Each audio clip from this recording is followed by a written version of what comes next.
My boy Rakeem, what made you a gamer, bro? First of all, from Rajhkeem Beck, I want to say hello to everybody. It's the first time on the podcast, of course. What made me into a gamer was a combination of things that kind of worked perfectly. It's a combination of my family, arcade scene, and then finally getting my own console. When I first got into gaming, I didn't have a console, so I had to go visit all my cousins. I had a crap load of cousins. I have so many cousins. So I would go from house to house. They have Super Nintendo games or Sega Genesis games. And my influences started being tailored towards what they had. So they had Killer Instinct, Mortal Kombat, games like that. So I got into fighting games. Then the arcade scene in my hometown, not really a scene, but the arcade in my hometown was amazing for the amount of fighting game variety it had. I got to play pretty much everything from 6, 7, 8, 9, 10 years old. I had Bloody Roar, Primal Rage, Tekken, King of Fighters, Street Fighter, Soul Calibur, Mortal Kombat in one arcade. And it would switch out to different games every year. So that influence of fighting games got me into that kind of mindset for playing games.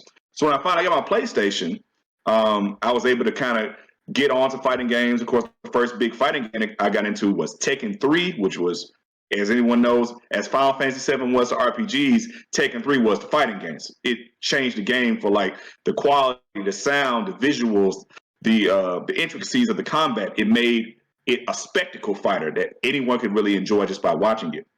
And ironically, my love of role-playing games, just like Sage, came also from my cousins. The first RPG, of course, they introduced me to was Final Fantasy VII. And it wasn't even the full game. My cousin had a demo disc he brought over. And I remember seeing The Summon for the first time. I think it hit like a Titan. And I was like, oh my God, that is ridiculous. What is this? I got to play it. I didn't get to play that first, but I did get to play a little game called Legend of Legaia, which was also on a demo disc similar to Final Fantasy VII. And it was perfect because it combined my love of fighting games with RPGs. So it was easy for me to get into it because of that combo system with the direction and stuff like that.